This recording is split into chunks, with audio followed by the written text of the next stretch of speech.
মৰমৰ ছাত্ৰ-ছাত্ৰীসকল আজিৰ এই ভিডিঅ'টোত অনুশীলনী 8.4 ৰ লাষ্ট অংক অৰ্থাৎ 6 নম্বৰটো আলোচনা কৰিম। ইয়াৰ আগৰ প্ৰশ্নসমূহ ইতিমধ্যে আলোচনা কৰা হৈছে।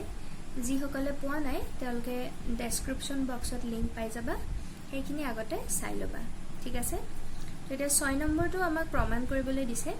যিখিনি লেফট হেণ্ড সাইডত আছে সেইখিনি ৰাইট হেণ্ড সাইডৰ সৈতে ইকুৱেল বুলি প্ৰমাণ কৰিব লাগে। ইয়াতে 5টা অংক দিয়া আছে, এইকেইটা আমি এতিয়া প্ৰমাণ কৰিম। প্ৰথমটো আমাক দিছে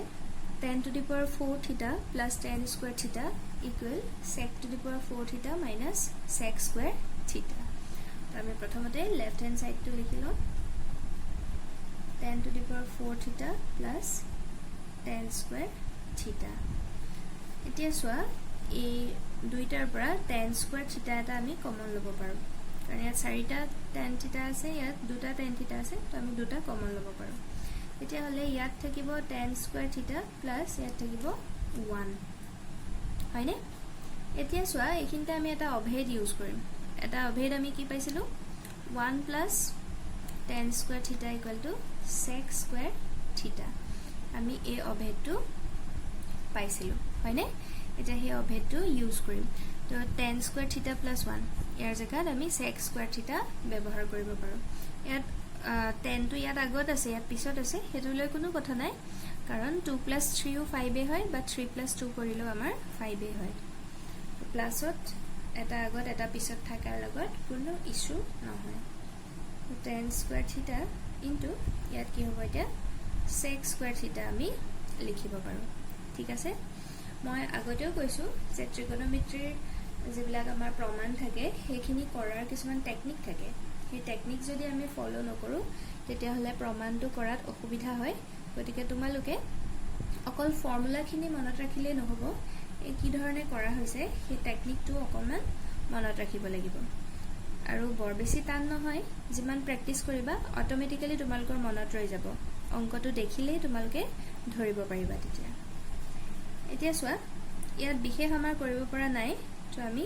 এই tan আৰু sec যিখিনি আছে তাক sin আৰু cosলৈ লৈ যাম। এতিয়া আমি জানো tan থিটাক লিখিব পাৰি sin থিটা বাই cos থিটা বুলি, হয়নে? tan থিটা ইকুৱেল টু sin থিটা বাই cos থিটা, কিন্তু ইয়াত স্কুৱেৰ আছে, তো আমি স্কুৱেৰ ইউজ কৰিব লাগিব, sin স্কুৱেৰ থিটা বাই cos স্কুৱেৰ থিটা ইনটু এই sec স্কুৱেৰ থিটাটোক আমি লিখিব পাৰোঁ 1 বাই cos স্কুৱেৰ থিটা, কাৰণ sec টু cosৰ অপজিট, হয়নে? এতিয়া চোৱা, দুইটা ভগ্নাংশৰে cos স্কুৱেৰ থিটা আছে, কিন্তু আমাৰ পূৰণফল হৈ আছে। যোগ হোৱা বা বিয়োগ হোৱা হ'লে আমি লসাগু ল'লোহেঁতেন, কিন্তু এই ধৰণে যদি পূৰণ হৈ থাকে তেতিয়াহ'লে আমি কি কৰিম, লবে লবে পূৰণ আৰু হৰে হৰে পূৰণ। তো ওপৰৰ লবকেইটা পূৰণ কৰিলে sin স্কুৱেৰ থিটাৰ লগত 1 পূৰণ কৰিলে আমাৰ sin স্কুৱেৰ থিটাই হ'ব, আৰু cos স্কুৱেৰ থিটা যদি আমি পূৰণ কৰোঁ এইটো হ'ব cos to the power 4 থিটা। ঠিক আছে, যোগ বা বিয়োগ থাকিলেহে আমি লসাগু ল'ম, তো এই ধৰণে পূৰণ হৈ থাকিলে আমি পূৰণেই কৰিব লাগিব। এতিয়া চোৱা, নেক্সট ষ্টেপ কি কৰিম, আমি আৰু এটা ফৰ্মুলা পাইছিলোঁ যে কি sin স্কুৱেৰ থিটা প্লাছ cos স্কুৱেৰ থিটা ইকুৱেল টু 1 হয়। গতিকে ইয়াৰ পৰা চোৱা, sin স্কুৱেৰ থিটা equal to 1 minus cos square থিটা, হয়নে? তো সেইটো এতিয়া ইয়াত ইউজ কৰিম। ইয়াত লিখিব পাৰোঁ 1 মাইনাছ sin স্কুৱেৰ থিটা, আৰু হৰটো একেই আছে cos to the power 4 থিটা। ঠিক আছে, মই ভুল লিখি দিলোঁ, এইটো 1 মাইনাছ cos স্কুৱেৰ থিটা হ'ব। Sorry for the silly mistake, sin square থিটাৰ জেগাত 1 মাইনাছ cos স্কুৱেৰ থিটা হ'ব। এতিয়া চোৱা, মই যিটো হৰ আছে দুইটা লবকে ভগাই দিম, তো ইয়াক লিখিব পাৰোঁ আমি 1 বাই cos to the power 4 থিটা মাইনাছ cos স্কুৱেৰ থিটা বাই cos to the power 4 থিটা, হয়নে? এইকেইটাক আমি লসাগু ল'লে আগৰটোৱে ঘূৰাই পাম, তো এই ধৰণে ভাঙি লিখিব পাৰিম। এতিয়া চোৱা, 1 বাই cos to the power 4 থিটা ইয়াক আমি লিখিব পাৰোঁ sec to the power 4 থিটা। 1 বাই cos মানে sec হয়, আৰু to the power 4টো আমি দিবই লাগিব, মাইনাছ ইয়াত চোৱা, ওপৰত 2টা cos থিটা আছে, তলত 4টা cos থিটা আছে, তো 2টা কেঞ্চেল যাব, আমাৰ তলত 2টা cos থিটা বাচি থাকিব, তাৰমানে cos স্কুৱেৰ থিটা থাকিব। তো এটুকে আমি লিখি দিলে হল যে sec to the power 4 theta और 1 by cos মানে তো sec হয় গতিকে sec square theta h square আছে তো h square থাকিব তো আমি দেখিলো যে কি হৈ গল রাইট হ্যান্ড সাইড টু ওলাই গল তো এই ধৰণে আমি প্ৰমাণ কৰিব পাৰো ঠিক আছে ইয়াত কোন জায়গাত কি ব্যৱহাৰ কৰা হৈছে হেতু অকনমান মনত ৰাখিব লাগিব 2 নম্বৰটো আমাৰ প্ৰমাণ কৰিব লাগে cos theta by 1 minus tan theta plus sin theta by 1 minus cot theta equal sin theta plus cos theta গতিকে আমি লেফট হ্যান্ড সাইডটো প্ৰথম লিখি ললো এতিয়া যেকেটা tan আৰু cot আছে প্ৰথম হিয়তক sin আৰু cos লৈ লৈ যাম তেহলে cos theta by 1 minus tan theta টো আমি লিখিব পাৰো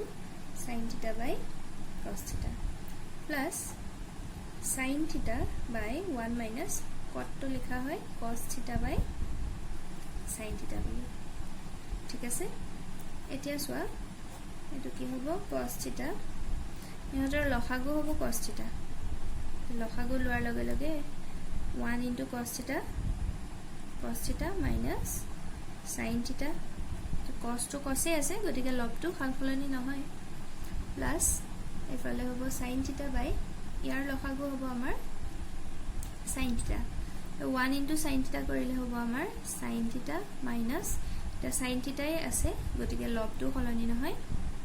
sin theta minus cos theta হ'ব তো এই ধৰণে যদি ভগ্নাংশৰ তলত আকৌ ভগ্নাংশ থাকে তলৰ ভগ্নাংশৰ যেটো হৰ হেতু ওপৰলৈ গুচি যায় তো ওপৰলৈ যোৱাৰ লগে cos theta আৰু cos theta পূৰণ হৈ আমি কি পাম cos square theta তো ইয়াত থাকিব cos theta minus sin theta plus তো ইয়াতো sin টো ওপৰলৈ গুচি গলে sin square theta by sin theta minus cos theta থাকিব এতিয়া দুইটা ভগ্নাংশৰ যদি হৰকিটা মন কৰা যায় সোয়া cos আৰু sin এ আছে দুইটাতে খালি প্ৰথমটোত sin ৰ আগত মাইনাস আছে পিছৰটোত cos ৰ আগত মাইনাস আছে হয়নে তো মই যদি মাইনাস এডাল কমন লৈ লও তেতিয়া হলে দুইটা একে হৈ যাব হয়নে তো তাৰ কাৰণে এতিয়া মই প্ৰথমটো একে ৰাখো cos square theta by cos theta minus sin theta পিছৰটো এই প্লাসৰ খলনি মই মাইনাস লিখি দিছো মাইনাস এডাল কমন লৈছো মাইনাস কমন লোৱাৰ লগে লগে কি হ'ব তলৰ যত প্লাস আছিল হেতু মাইনাস হৈ যাব যেটো মাইনাস আছিল হেতু প্লাস হৈ যাব গতিকে এতিয়া cos theta minus sin theta হৈ যাব ঠিক আছে এটো কিয় কৰা হল মাইনাস কমন কিয় ললো যাতে আমি দুইটা হৰ সেম কৰিব পাৰো এতিয়া হৰ দুটা সেম হোৱাৰ লগে লগে আমি লসাগু লৈ লব পাৰিম লসাগু হ'ব cos theta minus sin theta এতিয়া হৰ কিটাটো একেই আছে একো খালখলনি হোৱাই নাই লসাগু লওঁতে গতিকে ওপৰৰ লব কিটাও সেম থাকিব তো লগত হ'ব cos square theta minus sin square theta ঠিক আছে এতিয়া মই এখিনটা লিখিছো তলৰটো একে ৰাখি দিলো cos theta minus sin theta এতিয়া cos square theta minus sin square theta তো দেখাত a square minus b square ফৰ্মুলাত আহি আছে তো কি হ'ব a plus b into a minus b a মানে cos theta plus b মানে sin theta তো a plus b into a minus b ঠিক আছে আমি a square minus b square formula use কৰিছো এতিয়া সোয়া cos theta minus sin theta ওপৰতো cos theta minus sin theta তো একেটা আমি কাটাকুটি কৰি দিব পাৰো তো আমাৰ বাকি থাকিল গৈ cos theta plus sin theta কিন্তু আমাৰ রাইট হ্যান্ড সাইডটোত sin theta টো আগত আছে তো আমি আগত লিখি দিও sin theta plus cos theta যুগৰ ক্ষেত্ৰত ক্ৰম বিনিময় বিধি মানি চলে তাৰ মানে আগা পিছাকে লিখিলে একো খালখলনি নহয় তো আমি ইকুয়াল টু কি পালো গৈ রাইট হ্যান্ড সাইড তো আমাৰ প্ৰমাণ হৈ গল ঠিক আছে বুজি পাইছা নিশ্চয় তাৰ পিছত 3 নম্বৰটো আমাৰ প্ৰমাণ কৰিবলৈ দিছে root over sec theta minus 1 by sec theta plus 1 equal cos sec theta minus cos theta গতিকে আমি লেফট হ্যান্ড সাইডটো প্ৰথম লিখি লও sec theta minus 1 by sec theta plus 1 তে আমাৰ বিশেষ একো ফৰ্মুলা প্ৰয়োগ থকা নাই তে হলে আমি কি কৰিম এতিয়া হৰ পৰিমেয়কৰণ কৰিম তো হৰ পৰিমেয়কৰণ কৰিবলৈ হলে সো আমি কি কৰিম তলৰ হৰটো চাম আমি হৰটো আছে sec থিটা প্লাস 1 তো ইয়াৰ কমপ্লেক্স কনজুগেট দি তলে ওপৰে পূৰণ কৰিব লাগিব ইয়াৰ কমপ্লেক্স কনজুগেট হ'ব sec থিটা minus 1 জাস্ট মাজৰ চিনডাল সলনি হয় এটা তলত পূৰণ কৰিলে নহব আমাৰ ওপৰৰ লবটোকো পূৰণ কৰিব লাগিব লবটো আমাৰ অলৰেডি sec থিটা minus 1 আছে তো তাক যদি আমি আৰু এটা sec থিটা minus 1 এৰে পূৰণ কৰি দিও মই ডাইৰেক্ট লিখি দিছো sec থিটা minus 1 হোল স্কয়াৰ হ'ব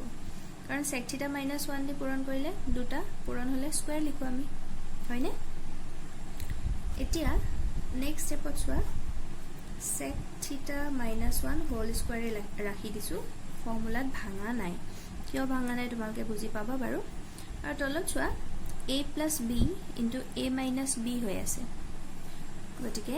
a plus b into a minus b equal to কি হয় a square minus b square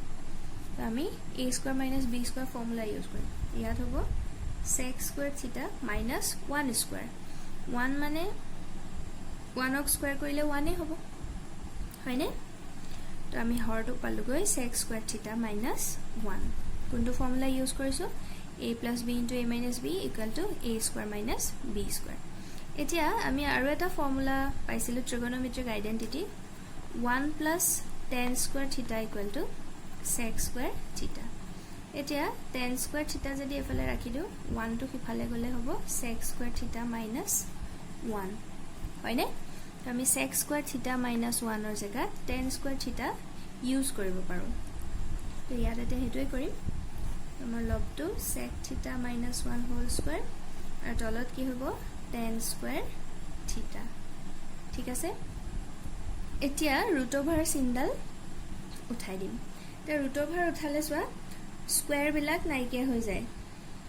root থাকে আৰু লগতে যদি স্কয়াৰ থাকে তে স্কয়াৰ নাইকিয়া হৈ যায় তে আমাৰ লব থাকিবগে sec theta minus 1 স্কয়াৰ উঠি যাব আৰু তলত থাকিব only tan theta ঠিক আছে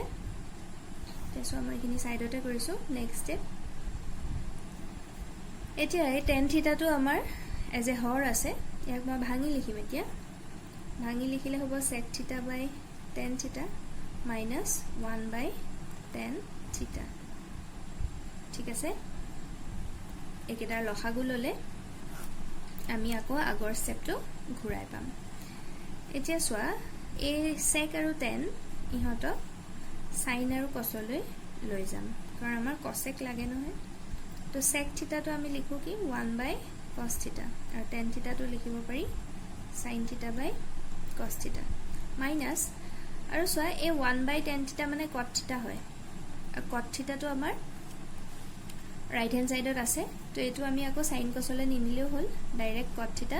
লিখি দিছো আৰু এতিয়া এই ভগ্নাংশটো চোৱা ওপৰৰটো সেম থাকিব 1 by cos theta into তলৰ ভগ্নাংশটো উল্টা হৈ যাব that means cos theta by sin theta হৈ যাব minus cot theta এতিয়া cos cos cancel হৈ গল আৰু sin theta টো তলত আছে আৰু আমি কি জানো 1 by sin theta মানে হল আমাৰ cosec theta গতিকে cosec theta minus cot theta তো এটোই আমাৰ ৰাইট হ্যান্ড সাইডত উলিয়াব দিছিলে গতিকে আমি এই ধৰণে প্ৰমাণ কৰিব পাৰো ঠিক আছে নেক্সট 4 নম্বৰটো দিছে cot theta minus tan theta equal sec theta into cosec theta তো তাৰ কাৰণে আমি লেফট হ্যান্ড সাইড লিখি ললো তে cot theta তো আমি sin cos লৈ নিলে হ'ব cos theta by sin theta minus tan theta তো হ'ব sin theta by cos theta ঠিক আছে এটা দুইটা ভগ্নাংশৰ যদি আমি লসাগু লওঁ একো মিল নাই গতিকে দুইটাৰে পূৰণ ফল হ'ব sin theta into cos theta তেতিয়া হলে ইয়াত সোয়া আছিল sin theta কিন্তু আমি sin theta ৰ লগত cos theta এটা পূৰণ কৰিছো লসাগু লওঁতে তো cos theta ৰে ইয়াক পূৰণ হ'ব তো cos theta দুটা পূৰণ হলে হ'ব cos square theta minus ঠিক একে ধৰণে সেকেন্ড ভগ্নাংশটোৰ হৰ আছিল cos theta কিন্তু আমি লসাগুত cos ৰ লগত sin এটা পূৰণ কৰিছো তো লবটোকো sin এৰে পূৰণ কৰিব লাগিব দুটা sin theta পূৰণ কৰিলে হ'বগৈ sin square theta ঠিক আছে এক মিনিট মই অকনমান ভুলকে লিখিলো এটো প্লাস আছিলে দে এতিয়া cos square theta plus sin square theta equal to 1 হয় আমি এটো ফর্মুলা ইতিমধ্যে পাইছো trigonometric identity sin square theta plus cos square theta equal to 1 by sin theta into cos theta হয়নে তো এতিয়া ইয়াক সোয়া মই ভাঙি এই ধৰণে লিখিব পাৰো 1 by sin theta into 1 by cos theta এটা পূৰণ কৰিলে আমি আগৰটোৱে ঘূৰাই পাম এটা 1 by sin theta মানে হল cosec theta আৰু 1 by cos theta মানে হল sec theta যে আমাৰ রাইট হ্যান্ড সাইডটো sec টো আগফালে আছিল তো আমি আগফালে লিখি দিও sec theta into cosec theta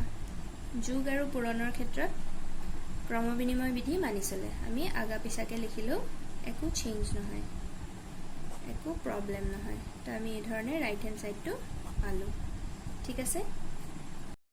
last 5 নম্বৰটো দিছে 1 by 1 plus sin theta plus 1 by 1 minus sin theta equal to 2 sec square theta তো ইয়াতে লেফট হ্যান্ড সাইড লিখি ললো এতিয়া আমি লসাগু লব লাগিব বেলেগ কৰিব পৰা একো নাই দুইটা যেহেতু বেলেগ বেলেগ আমি দুইটাৰে পূৰণ ফল লম লসাগু তো 1 plus sin theta into 1 minus sin theta হ'ব লসাগু ঠিক আছে তো প্ৰথমটো 1 plus sin theta হে আছিল তাৰ লগত 1 minus sin theta পূৰণ কৰিছো তো ওপৰৰ লবৰ লগতো 1 minus sin theta পূৰণ কৰিব তো 1 into 1 minus sin theta কৰিলে 1 minus sin theta plus ইয়াত পূৰণ হ'ব 1 plus sin theta 1 plus sin theta या minus sin theta plus sin theta আমাৰ cancel হৈ আছে log থাকিব 1 plus 1 2 এটো সোয়া 1 plus sin theta into 1 minus sin theta a plus b into a minus b formula পৰি আছে a plus b into a minus b এতে a মানে 1 b মানে sin theta তো এটো equal to a square minus b square হয় তো আমি সেই ফর্মুলাটো ইয়াতে ইউজ কৰিম তো 1 স্কয়াৰ মানে 1 minus b স্কয়াৰ মানে sin স্কয়াৰ theta ঠিক আছে তে আমি আৰু এটা ট্ৰিগোনোমেট্ৰিক আইডেন্টিটি পাইছিলো যে sin square theta plus cos square theta equal to 1 তো এতিয়া cos স্কয়ার theta তো যদি ৰাখি দিও এই দুইফালে নিলে হ'ব 1 minus sin স্কয়ার theta তো 1 minus sin স্কয়ার theta জায়গাত আমি cos স্কয়ার theta পুট কৰিব পাৰো গতিকে 2 by cos স্কয়াৰ theta হ'ব আৰু ইয়াক আমি লিখিব পাৰো 2 into 1 by cos square theta আৰু 1 by cos theta মানে হল আমাৰ sec theta গতিকে 2 sec square theta হ'ব স্কয়ার আছে গতিকে স্কয়ার হ'ব equal to right hand side তো এই ধৰণে আমি যেটা অংক দিয়া আছে সেইটা প্ৰমাণ কৰিব পাৰো ঠিক আছে তো এইখিনিতে তোমালকৰ ট্ৰিগোনোমেট্ৰিক পৰিচয় চ্যাপ্টাৰটো শেষ হ'ল মই যিমান পাৰো সহজকৈ বুজাবলৈ চেষ্টা কৰিছো গতিকে তোমালোকে ভিডিওখিনি কেনেকুৱা কি পাইছা জনাবা যদি দৰকাৰ হয় মই নেক্সট ভিডিওসমূহ আৰু যিমান পাৰি ভালকৈ দিবলৈ চেষ্টা কৰিম গতিকে ৰিভিউ বিলাক দিবা তোমালোকে ঠিক আছে থ্যাংক ইউ